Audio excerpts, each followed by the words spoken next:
Kung mapapansin nyo po yung tower po, may butas po sa gitna. Yan po yung pagkakadesign po ng building po dito sa 2Ecom Twin Tower. Bali 15 story ito guys. Yan. Dito sa Mall of Asia, Pasay City, Philippines. Yan. Pagmamay-ari ng SM Prime Holdings. Yan po. Ang nag-design po dyan guys yung Arquitectonica. Yan, na taga Miami, Florida, United States. At natapos nila ito noong 2011. Ito po yung mga building po ng mga BPO dito sa Mall of Asia. Grabe po. Sobrang ang gaganda po ng mga opisina po dito sa Mall of Asia ng mga BPO. Yan po. Grabe. Talagang nakakamangha po yung mga view dito sa Mall of Asia, lalong-lalo na kapag gabi. Itong mga building po na talagang pang world class po. Grabe. Sobrang nakaka-wow amazing po dito guys. Yan po. Yan, grabe. Mga kapaligiran po dito guys. Yan po. Yan. Yan o, yung Amazon Tower po. Yan, BPO din yan guys. Grabe. Yung pagkakadesign po parang barko yata ito guys. Yan o. At yung view ng mga ilaw nito. At ito naman po yung Alorica. Yan, tower po ng Alorica guys. Yan, 15 story din yata ito guys. Yan o, grabe yung mga pailaw nito. Ang gaganda. Ang Amazon ay isang pinakamagandang BPO daw dito sa Pilipinas. Yan. At ang may pinakamataas na sahod dito yung software engineer po. Yan. Shoutout po sa lahat po ng mga software engineer po na matataas ang sahod. Yan po. Sa lahat po ng mga BPO, ang pagkakalam ko, ang mga software engineer po yung may pinakamataas talaga na sahod. Yan po. Shoutout po sa lahat po ng mga nagtatrabaho po dito sa BPO bilang call center agent po. At shoutout din po sa lahat po ng mga operation manager, mga team manager po, mga team leader po.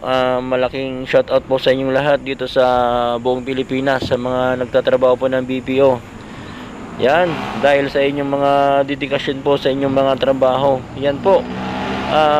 Shoutout din po sa mga LGBT po na masigasig magtrabaho, masisipag po. Kaya yung mga ibang mga LGBT po na mga BPO, mga operation manager na po, yan po. May mga senior operation manager na rin po dyan guys. May mga director na rin po. Kaya shout out po sa inyong lahat po, sa mga nagiging successful na po sa pagtatrabaho dito sa BPO. Yan. Ang pagkuha ng trabaho sa BPO sa mga baguhan pa lang magtrabaho ay isang mahusay na paraan upang makakuha ng karanasan. Yan po. Yung karanasan talaga yung pinaka-importante po dito sa pagtatrabaho po natin, at para mas mahubog pa ang ating mga kalaman at mapalawak. Yan. Kaya yung mga nagsisimula pa lang po na magtrabaho po na mga 18 years above po, pwede po kayo dito guys sa BPO. At habang bata pa kayo, nahuhubog po ang inyong kakayahan at karanasan. Yan. At yung inyong kaalaman guys. Yan po. Hanggang kayo ay maging successful din po sa buhay. Kagaya po ng mga operation manager po ng mga BPO. Ang mga requirements po dito sa mga BPO, at least high school graduate po. Yan, dapat high school graduate po guys. At saka yung good in English communication. Yan po yung kailangan po, yung English communication po. Yan. At saka with or without call center experience, kahit wala pa kayong experience, basta't may good in English communication kayo at high school graduate kayo. Siyempre at least 18 years old po yung edad pataas. Yan po. Pwede po kayong mag-apply po dito sa mga call center po kahit saan po dito sa Pilipinas. Yan po.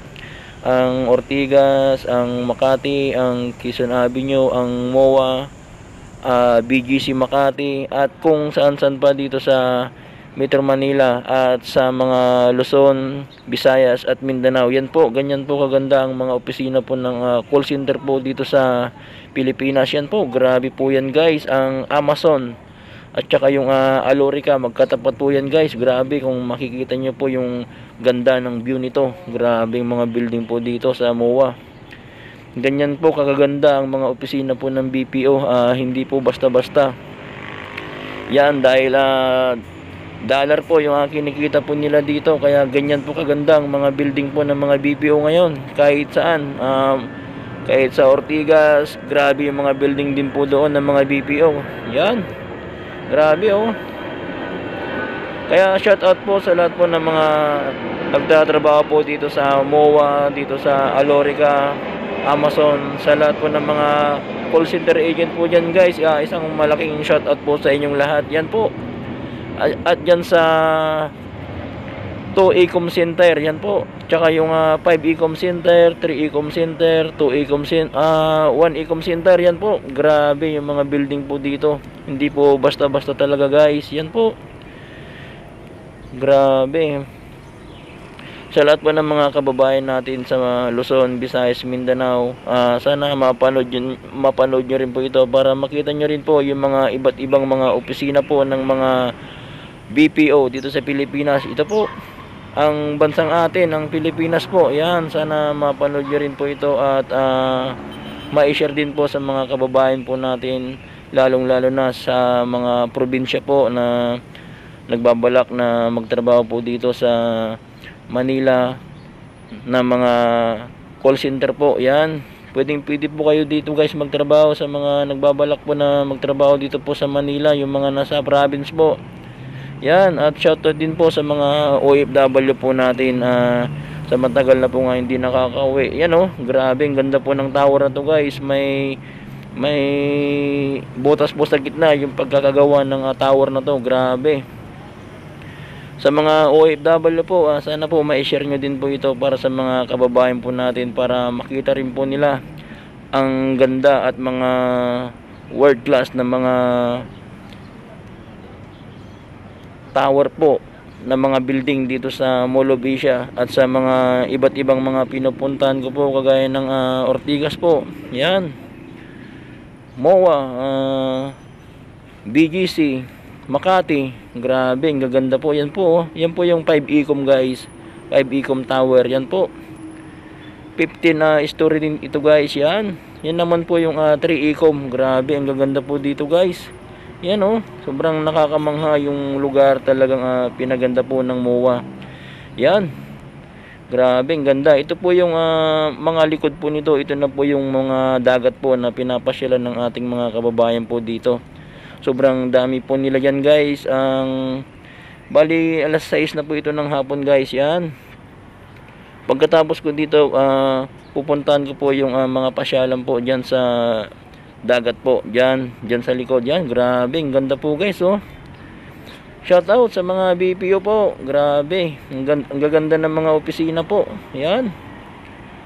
Yan po yung Twin Tower. Grabe po. May butas po sa gitna. Yan po oh. Grabe yung pagkakagawa dito ng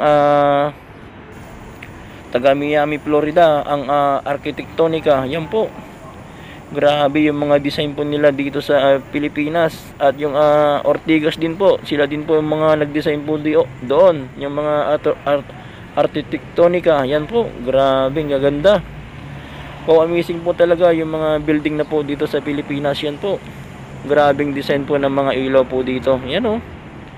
Yan, sobrang nakakamangha po dahil 2 araw lang ako dito ma-assign bilang DOP reliever po.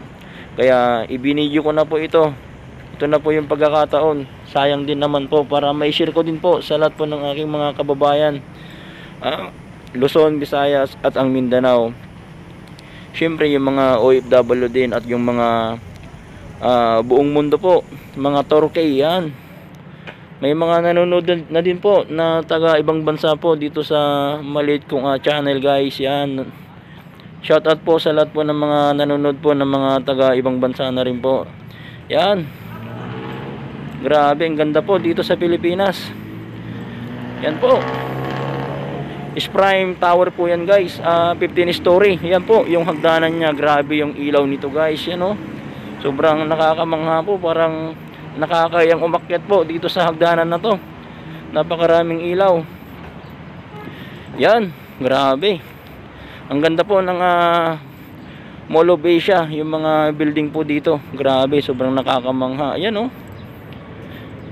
Yan. Isang malaking shoutout po sa lahat po ng aking mga kababayan, sa mga nagbabalak po na magtrabaho bilang BPO. Yan po, welcome na welcome po tayong lahat. Yan, grabe, gagandang mga building po. Yan. Mabuhay Pilipinas at maraming salamat po sa panonood.